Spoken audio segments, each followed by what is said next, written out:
नमस्कार. पेटपूजा and lifestyle चॅनलमध्ये आपणा सर्वांचं स्वागत आहे. हिवाळा सुरू झालेला आहे आणि मार्केटला छान अशा तुरीच्या शेंगा आलेल्या आहे.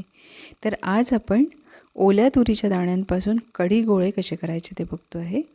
विदर्भातली ही खूप फेमस डिश आहे.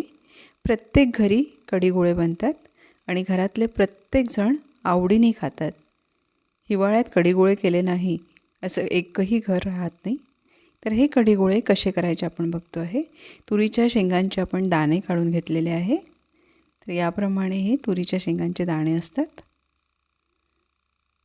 मार्केटला मिळतात या शेंगा, दाणे काढूनही मिळतात काही ठिकाणी. तर हे दाणे आपण कीडक दाणे पाहून घेतलेले आहे आणि स्वच्छ धुवून घेतलेले आहे. धुवून यातलं पाणी आपण पूर्ण काढून घेतलेलं आहे. आणि हे आहे एक मीडियम साईजचं बाऊल भरून हे पूर्ण दाणे आहेत. आपण आमटी किंवा वरण खातो त्या वाटीने 1.5 वाटी आहे. तर हे दाणे आपल्याला बारीक करून घ्यायचे आहेत. मिक्सरच्या पॉटला घालून घेऊया. पूर्ण दाणे मिक्सरच्या पॉटला घालून घेतलेले आहे. आणि यात आता आपल्याला काही वस्तू घालायच्या आहेत. तर यात कोथिंबीर घालायची आहे. कोथिंबीर थोडी भरपूर घातलेली आहे मी. 6 ते 7 लसूण पाकळ्या घालायच्या आहे. 4 मिरची घेतलेल्या आहे आणि कढीपत्ता घेतलेला आहे. कढीपत्ता 2 काड्यांचा काढून घेतलेला आहे. जिरं घालायचं आहे. अर्धा चमचा जिरं घातलेलं आहे. पाणी न घालता आपल्याला हे छान असं बारीक वाटण करून घ्यायचं आहे मिक्सरवर. आणि हे बघा आपलं वाटण तयार झालेलं आहे. तर एका बाऊलमध्ये आपल्याला हे काढून घ्यायचं. छान असं बारीक झालेलं आहे. बारीकच आपल्याला हवं आहे. एका बाऊलमध्ये हे काढून घेते आहे. आणि यात आता आपल्याला काही ड्राय मसाले घालायचे आहे. अगदी थोडेसे मिक्स करून घेते आहे. तर इथे आपण लाल मिरची पावडर घालतो आहे. पहिले पाव चमचा लाल मिरची पावडर घेतला आहे, कारण मिरची तिखट घातलेली आहे मी. तुम्ही लाल मिरची पावडरचं प्रमाण तुमच्या चवीनुसार कमी जास्त करू शकता. 1 चमचा मीठ घातलेलं आहे. आणि बेसन घालायचं आहे आपल्याला इथे. तर मी सध्या 1 चमचाच बेसन घातलेलं आहे. लागलं आपल्याला बेसन घालायचं आहे. 1 चमचा 1 टेबलस्पून आपण हे बेसन घातलेलं मिक्स करून घेतो आहे. पहिले गोळे आपल्याला खूप कडक नको आहे किंवा खूप जास्त स्मूथही नको आहे. अगदी सहज गोळा जमेल एवढं घट्ट आपल्याला ते भिजवायचं आहे. पुन्हा 1 चमचा बेसन घालून घेतलेलं आहे. आणि हे छान असं मिक्स करून घ्यायचं. व्यवस्थित हे मिक्स झालेलं आहे. बघा आता पुन्हा बेसन घालायची गरज नाही आहे. हाताला थोडं तेल लावून घेतलेलं आहे. हाताने पुन्हा एकदा मिक्स करून घ्यायचं. आणि बघा याप्रमाणेच ठेवायचं आहे आपल्याला. आणि गोळे करून घ्यायचे छोटे छोटे. तर याप्रमाणे आपलं गोळे करून घ्यायचे आहेत आपल्याला. याप्रमाणे आपल्याला सगळे गोळे करून घ्यायचे आहे. आणि हे सगळे गोळे आपले तयार झालेले आहे. तर आता आपल्याला कढीची तयारी करायची आहे. कढीसाठी आपण फोडणीसाठी एक वाटण तयार करून घेतो आहे. 5 लसूण पाकळ्या घेतलेल्या आहे. 2 मिरची तोडून 2 मिरच्या घेतलेल्या आहे. थोडंसं कढीपत्ता आणि थोडीशी कोथिंबीर घातलेली आहे. तर हे बिना पाण्याने आपल्याला वाटण तयार करून घेतलेलं आहे. पाणी न घालता काढून घेतलेलं आहे. आणि आता आपण कढीची तयारी करतो आहे. तर इथे पाव लिटर दही घेतलेलं आहे. दही थोडंसं आंबट बघून घेतलेलं आहे. आंबट दही घ्यायचं. आंबट दह्याची कढी छान लागते. यात बेसन घालायचं आहे आपल्याला. 1 टेबलस्पून बेसन घातलेलं आहे. थोडंसं पाणी घालायचं आहे. पाव ग्लास एवढं पाणी आपण घालायचं आहे. थोडं थोडं करून मी पाणी घातलेलं आहे. आणि हे 1 ते 2दा मिक्सरवर फिरवून घ्यायचं आहे आपल्याला. तर ही कढीसाठी आपली मिश्रण तयार झालेलं आहे. थोडंसं मी पाणी घालून घेतलं आहे पुन्हा. कमी क्वांटिटी असल्यामुळे ते चमचा त्याला त्रासाचं होतं आहे. आणि मी तुम्हाला दाखवल्याप्रमाणेच घट्ट ठेवायचं आहे. कढई गरम करायला ठेवलेली आहे. 1.5 टेबलस्पून तेल घालून घेतलं आहे आपण.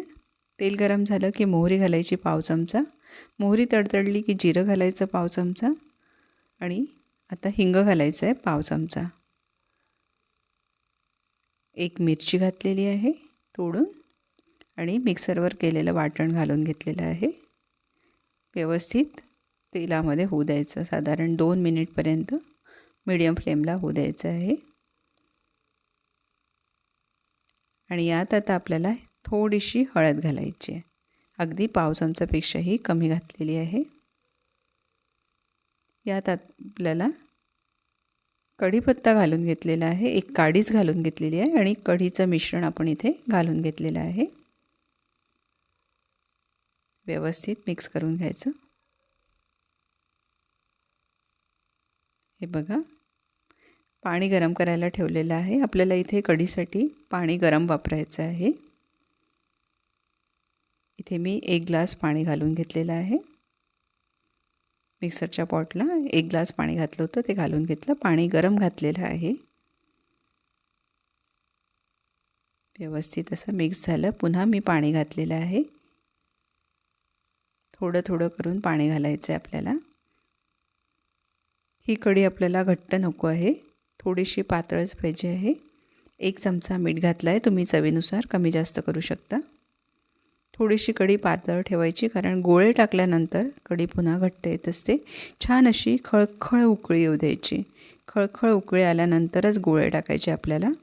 उकळी यायच्या पहिले जर गोळे आपण घातले, त्यात गोळे घातले तर ते फुटू शकतात. त्यामुळे खळखळ उकळी आल्यानंतरच गोळे घालायचे. गॅसची फ्लेम कमी करून दिलेली आहे.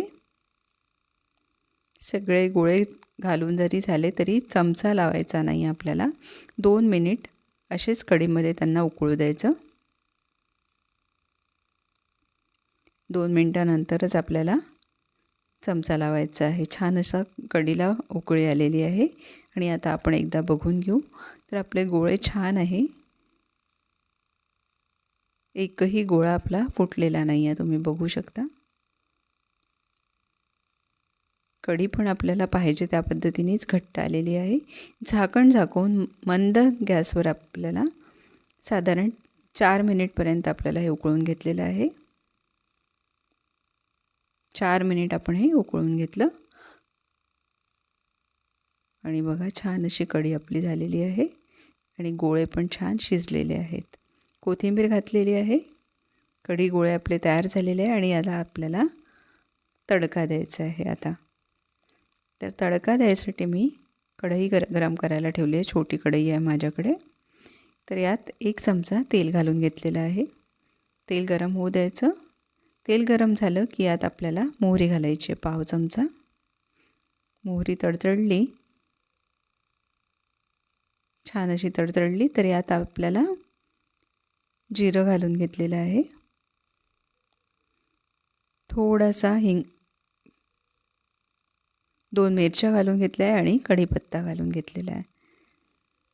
व्यवस्थित मिक्स करून घ्यायचं. पाव चमचा लाल मिरची पावडर घालून घेतलेला आहे आणि लगेचच ही फोडणी आपण देऊन घेतलेली आहे कढीला. मस्त अशी ही चुरचुरीत फोडणी बसलेली आहे. तर हे आपले कढी गोळे तयार झालेले आहे. तुम्हाला जर परतून फोडणी द्यायची नसेल तर तुम्ही लाल मिरची पावडर कढी फोडणी घालताना पण घालू शकता. तर हे आपण सर्विंग बाउलमध्ये काढून घेतो आहे. छान असे आपले कढी गोळे तयार झालेले आहे. तुरीच्या दाण्यांचे कढी गोळे आहेत हे. तुरीच्या ओल्या दाण्यांच्या ऐवजी तुम्ही तुरीची डाळ किंवा चण्याची डाळ भिजत घालून पण करू शकता. तर हे कढी गोळे आपण भातासोबत खाऊ शकतो, पोळीसोबत खाऊ शकतो, पराठ्यांसोबत खाऊ शकतो, भाकरीसोबत तर नक्कीच खाऊ शकतो, कारण भाकरीसोबत खूप टेस्टी लागतात. एवढंच नाही तर आपण कढी गोळे नुसते सुद्धा खाऊ शकतो. तर याप्रमाणे तुम्ही नक्कीच ट्राय करू शकता. तुम्हाला ही रेसिपी खूप आवडेल आहे. ही विदर्भातली फेमस रेसिपी आहे. नक्की ट्राय करा.